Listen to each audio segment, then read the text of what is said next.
मैं हूं आपका होस्ट जस्ट फॉर कोड। दोस्तों आ गया हूं आप लोग के लिए एक और अमेजिंग पार्ट लेके चैट जीपीटी डेवलपमेंट का, यानी कि जो हम लोग चैट जीपीटी बना रहे थे उसी का ये पार्ट है। तो सबसे पहले चलिए लॉगिन कर लेते हैं। इस तरीके से मैं यहाँ पर डाल देता हूँ a@gmail.com। तो मैं यहाँ से देख लूंगा डेटाबेस में जो एक्टिव होगा उसी का डालूंगा।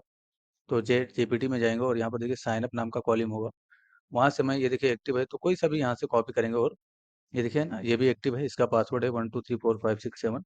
यहाँ से मैंने कॉपी किया कंट्रोल V और यहाँ पर मैं 123456 7 ये डाल के लॉगिन कर लूंगा। तो देखिए लॉगिन वाले पेज पे आ गया। अब यहाँ पर यूजर जब सर्च करता है तो हम लोगों ने देखिए जब भी यहाँ से यूजर सर्च करेगा, जैसे मैंने यहाँ पर कुछ भी लिखा है इस तरीके से और यहाँ क्लिक करूंगा तो जो भी रिस्पॉन्स आना होगा वो डायरेक्ट यहाँ पर इस तरीके से आ जाता है। तो सबसे पहले यहाँ पर रिस्पॉन्स नहीं आएगा, ठीक है, यानी कि यहाँ पर जो टाइप किया जाएगा वो यहाँ पर दिखेगा, उसके बाद आंसर यहाँ पर दिखेगा, लेकिन वो इस तरीके से नहीं दिखना चाहिए, उससे हमें थोड़ा एनिमेशन में दिखाना है। तो सबसे पहले इसको हम पहले से हाइड करके रखेंगे, यानी कि ये जो टेबल ये हमने बनाया था उसको हाइड करके रखेंगे। इसलिए user dot H T M L में आ जाइए और देखिए जो आपके पास एक कंटेंट आंसर हाइफन बॉक्स ये वाला क्लास होगा, इसमें आपको डी हाइफन नन लगा देना है। तो D hyphen none answer box में आपको डी हाइफन नन लगा देना है।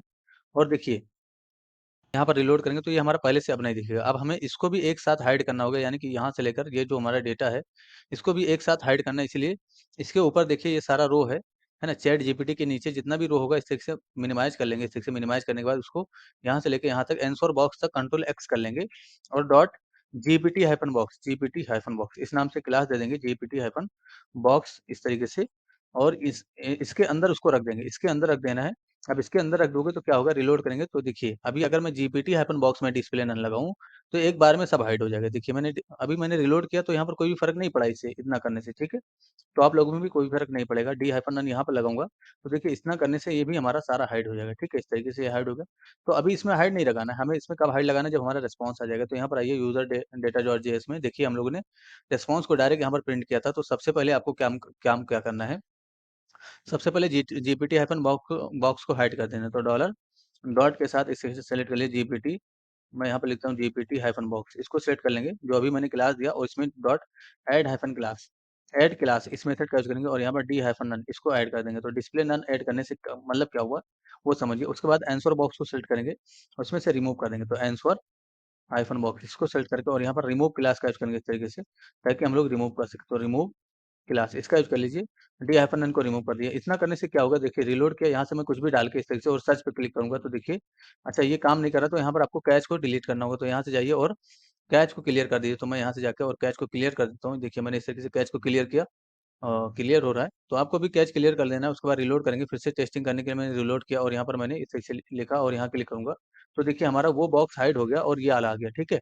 अब यहाँ पर हमें क्वेश्चन, यानी कि जो भी यहाँ पर टाइप होगा उसको यहाँ पर शो करना है। तो उसके लिए आपको कुछ नहीं करना है, बस देखिए आपका जो क्वेश्चन है वो यहाँ पर स्टोर्ड है, ठीक है।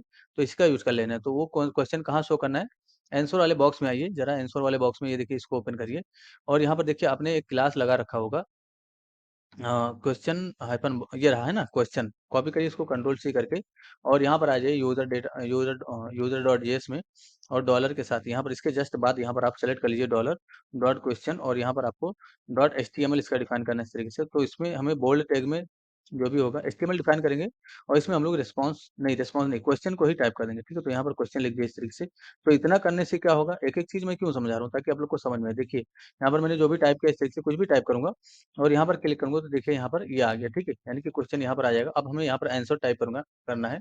तो आंसर टाइप करने के लिए हमें कुछ नहीं करना है, इसी को कॉपी करिए पेस्ट करिए और यहाँ पर आंसर लिखिए इस तरीके से, ठीक है। आंसर मैंने लिखा और यहाँ पर देखिए मैं अगर आंसर वाले को रिस्पॉन्स को अगर यहाँ पर लिख दूँ तो हमारा जो रिस्पॉन्स है वो यहाँ पर डायरेक्ट प्रिंट हो जाएगा। देखिए मैंने यहाँ पर इस तरीके से लिखा और यहाँ पर क्लिक करूंगा तो देखिए हमें क्या मैसेज आया, unable to give answer, we will update you soon, है ना, इस तरीके का मैसेज आ रहा है। लेकिन अगर मैं कुछ ऐसा सर्च करूँ जो कि हमारे डेटाबेस में है तो देखिए डैशबोर्ड वाले को ओपन करिए, ये वाला मैं कॉपी कर लेता हूँ, कंट्रोल A करके कंट्रोल C कर लेता हूँ और यहाँ पर मैं सर्च करता हूँ इस तरीके से कंट्रोल V और यहाँ क्लिक करूंगा तो देखिए हमारे ये रिस्पॉन्स आ गया। लेकिन ये एनिमेशन में आना चाहिए, यानी कि एनिमेट होता हुआ आना चाहिए, ठीक है। तो ये एक रिस्पॉन्स कैसा है, ये जेसन स्ट्रिंग है, इसके हमें कन्वर्ट करना होगा, यानी कि जेसन पास करना होगा, ठीक है। तो जेसन स्ट्रिंग है इसलिए हमें इसको जेसन पास करना होगा। तो देखिए यूजर डॉट PHP में जब आप एको करते हो यहाँ पर तो आप इसको जेसन इनकोड करके भेजते हो डेटा को, ठीक है। तो आप एक काम करिए, आपको इसे कंपेयर कर लेना है, कंट्रोल C कर लें, यहाँ पर कंट्रोल C करिए इसको, यानी कि ये जो हमारा एल्स वाला कोड है इससे कंपेयर करना है। कॉपी करिए कंट्रोल C करके इस तरीके से और यहाँ पर आ जाइए यूजर डेटा डॉट जेएस में और यहाँ पर आपको एक कंडीशन पास करना है इस तरीके से, इफ अभी इंश्योर को मैंने हटा दिया है ना, इफ यहाँ पर इफ रिस्पॉन्स डॉट ट्रिम, तो रिस्पॉन्स और डॉट ट्रिम इसलिए लगाएंगे ताकि अगर कोई वाइट स्पेस आ रहा है तो वो रिमूव हो जाए। इज नॉट इक्वल टू से कंपेयर करना इसे, है ना, तो जो भी आपने वहां पर लिखा था उसी से मैंने कंपेयर कर लिया उसके एल से। अगर इसके बराबर नहीं आ रहा है तो हम लोग यहाँ पर एक वेरिएबल बना लेंगे डेटा नाम का, और यहाँ पर हम लोग डेटा को जो है रिस्पॉन्स डॉट ट्रिम, तो रिस्पॉन्स इसे डिफाइन करेंगे, डॉट ट्रिम यहाँ पर डिफाइन करेंगे इस तरीके से, है ना। अच्छा, ये हमारा जेसन स्ट्रिंग आ रहा है, इसलिए मैं क्या करूंगा, इसको कंट्रोल एक्स करके और जेसन डॉट पास करूंगा, तो जेसन डॉट पास आपको डिफाइन करना है और यहाँ पर आपको इसको रख देना है, ठीक है, ये हो गया। अगर आप अभी कंसोल डॉट लॉग करते हो इस तरीके से, कंसोल डॉट लॉग इस तरीके डिफाइन करते हो और डेटा यहाँ पे लिखते हो, तो देखिए क्या आएगा डेटा में, मैंने रिलोड किया इस तरीके से, यहाँ पर आके मैं रिलोड करता हूँ और इस वाले क्वेश्चन को मैं कॉपी कर लेता हूँ ताकि मैं इसी को सर्च कर सकूँ। मैंने रिलोड किया यहाँ पर कंट्रोल भी करके, और यहाँ सॉरी कंट्रोल भी सॉरी यहाँ पर मैंने कॉपी नहीं किया शायद, तो मैं यहाँ से जाकर फिर से कंट्रोल सी कर लेता हूँ और यहाँ पर कंट्रोल भी करता हूँ इसी क्वेश्चन को, यहाँ क्लिक करूंगा तो देखिए हमारा मतलब यहाँ पर नहीं आया क्योंकि रिस्पॉन्स हमने नहीं लिखा था, कंसोल में गया होगा, तो कंसोल में जाइए, ये देखिए ऑब्जेक्ट आया और इस ऑब्जेक्ट के अंदर आंसर ये आ गया, है ना। यानी कि अगर हम लोग आंसर को एक्सेस करें तो हमें आंसर मिल जाएगा, तो हमें इसको एक एरे में कन्वर्ट कर लेना है। तो एरे में कन्वर्ट करने का मतलब क्या हुआ कि आपको एरे में इसलिए कन्वर्ट करना है क्योंकि हमें एनिमेशन के फॉर्म में इसको प्रेजेंट करना है, ठीक है। इसलिए हम लोग इसको एरे में कन्वर्ट कर लेंगे दोस्तों, तो एरे में कन्वर्ट कर लेंगे तभी तो हम लोग इसको एनिमेशन के फॉर्म में कन्वर्ट कर पाएंगे। तो आप इस तरीके से यहाँ पर आप यहाँ पर चाहें तो डायरेक्ट रिस्पॉन्स को प्रिंट कर दीजिए, ठीक है। तो आप चाहें, मैंने यहाँ पर क्या किया, कंसोल डॉट लॉग में डेटा पास किया, लेकिन मैं यहाँ पर मैं इस तरीके से लिखता हूँ, एक एरे बना लेता हूँ, एक वेरिएबल बना लेता हूँ, या एरे अंडरस्कोर टेक्स्ट, इस नाम से मैंने वेरिएबल बनाया एरे टेक्स्ट नाम से, और यहाँ पर क्या करूँगा, एरे का सिंबल दूंगा और डेटा के अंदर से डॉट आंसर इसको एक्सेस कर लूंगा, तो डेटा डॉट आंसर इसको एक्सेस कर लेंगे।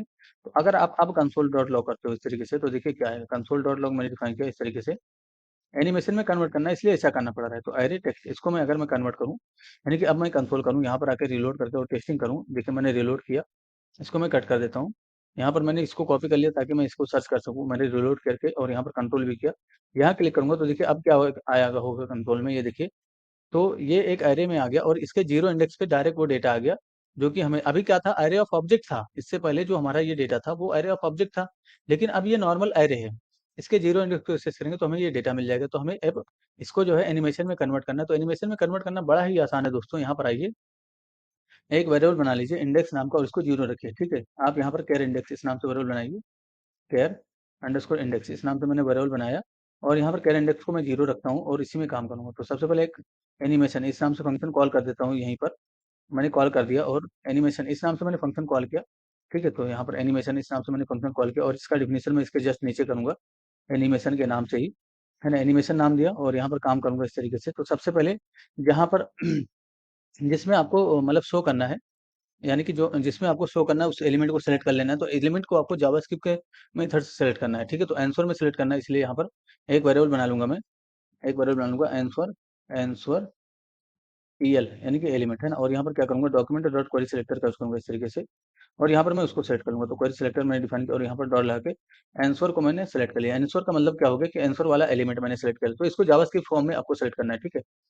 इसको सेलेक्ट करने के बाद आपको देखिए, हमें अगर इसमें सेट टाइम आउट डिफाइन करूँ, मैं सेट टाइम आउट मेथड कर दूँ यहाँ पर, और यहाँ पर मैं लिख दूँ सेट टाइम आउट में आपका कॉल बैक होता है, तो यहाँ पर मैं डिफाइन कर देता हूँ सेट टाइम आउट में एक फंक्शन इस तरीके से, और यहाँ पर मैं टाइमिंग डिफाइन कर देता हूँ, जैसे मैंने डिफाइन कर दिया 30 सेकंड, ठीक है।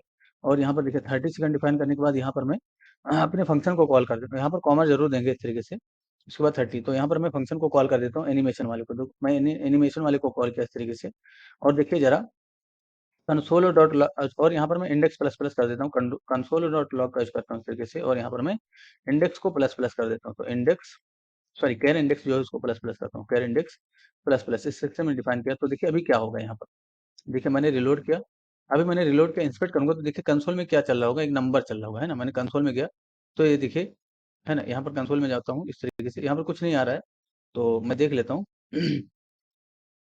अच्छा, केयर इंडेक्स प्लस प्लस इस सेक्शन मैंने यहाँ पर कंसोल में डिफाइन कर दिया, ठीक है।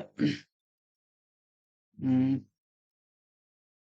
तो यहाँ पर आना चाहिए, ये फंक्शन हमारा काम क्यों नहीं कर रहा है, ठीक है। यहाँ पर मैं अगर अलर्ट डिफाइन करूँ तो मैं देख लेता हूँ अलर्ट हमारा वर्क कर रहा है कि नहीं, तो यहाँ पर अलर्ट डिफाइन करता हूँ इस तरीके से, और यहाँ पर टर्मिनेट कर दूंगा।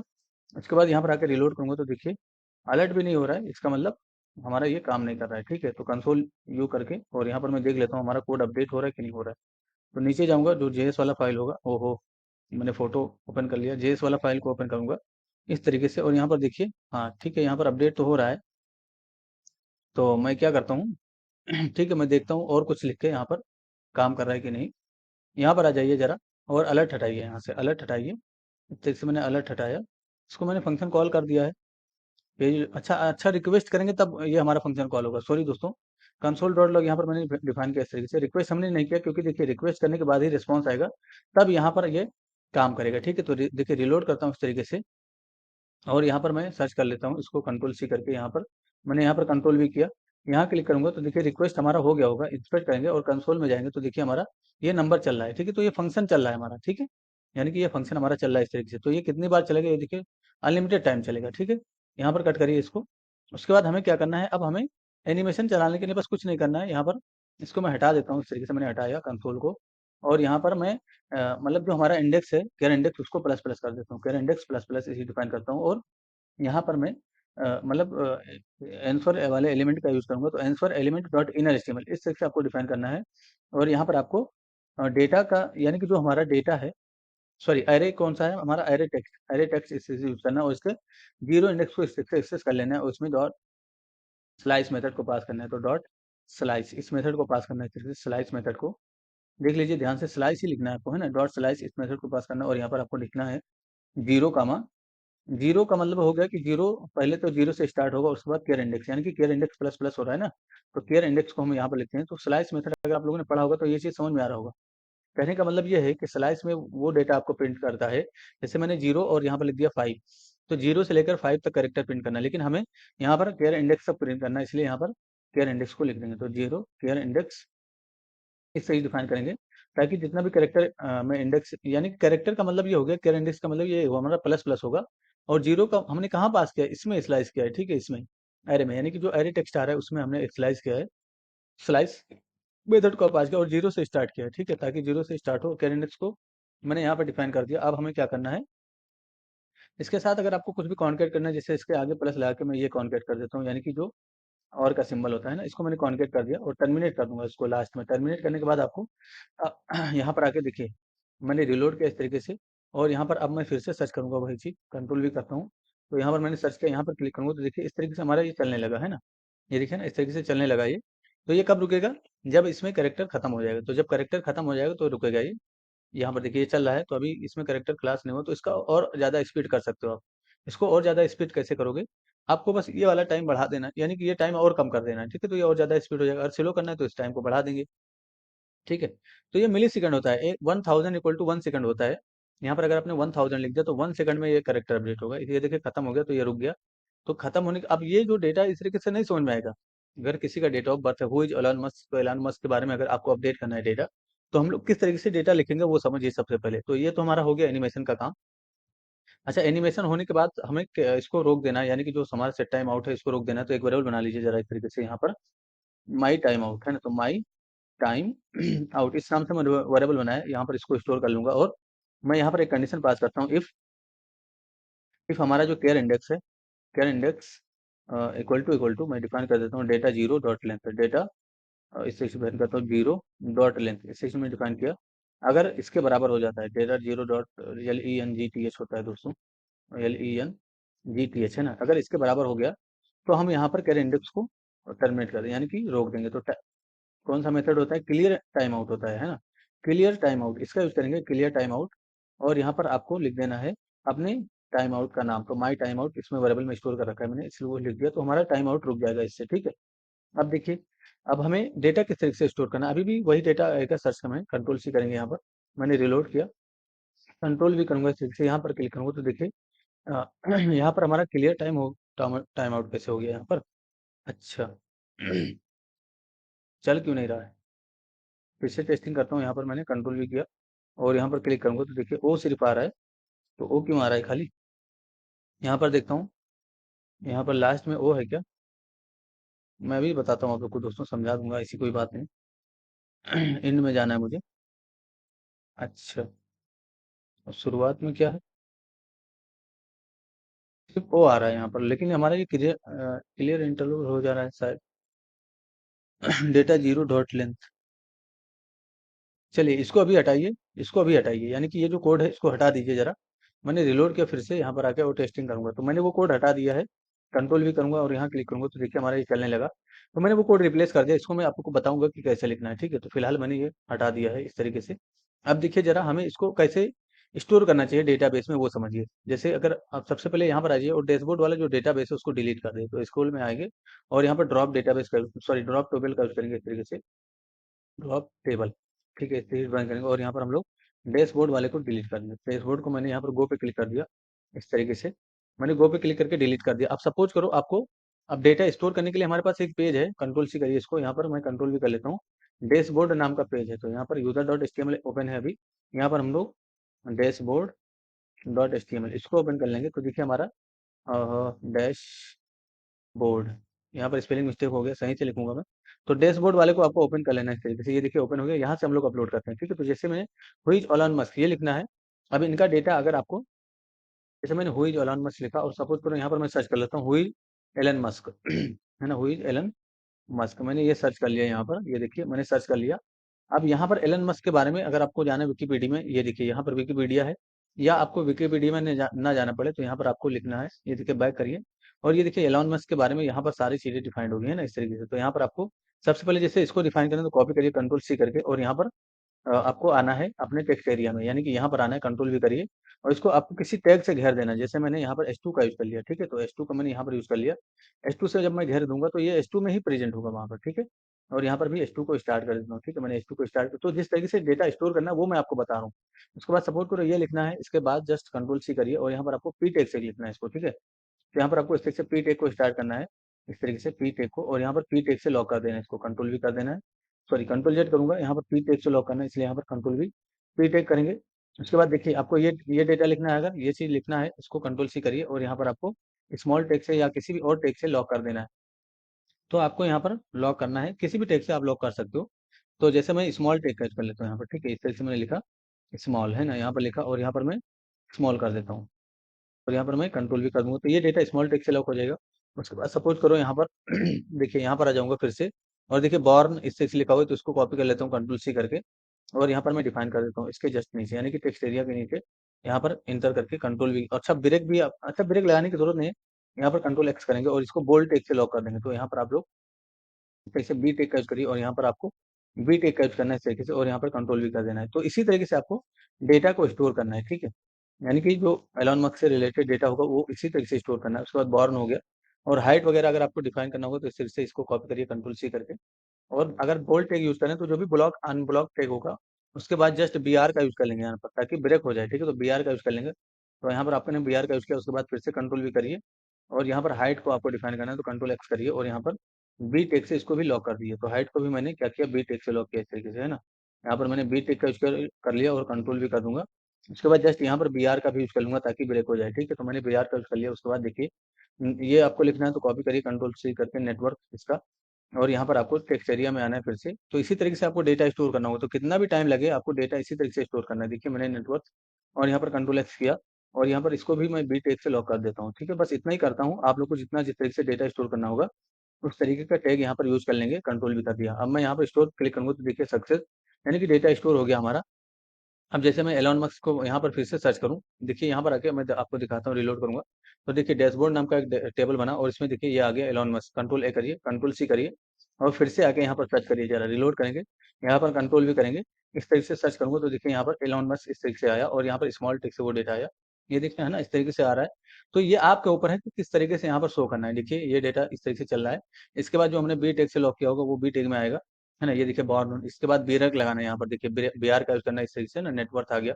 तो ये देखिए इसके एलोन मस्क के बारे में इतना डेटा आ गया। तो इस तरीके से आपको काम करना है, इसमें जो भी काम है और बचा हुआ वो हम लोग नेक्स्ट पार्ट में अचीव करेंगे दोस्तों। Thanks for enjoying the education of just for code, see you soon.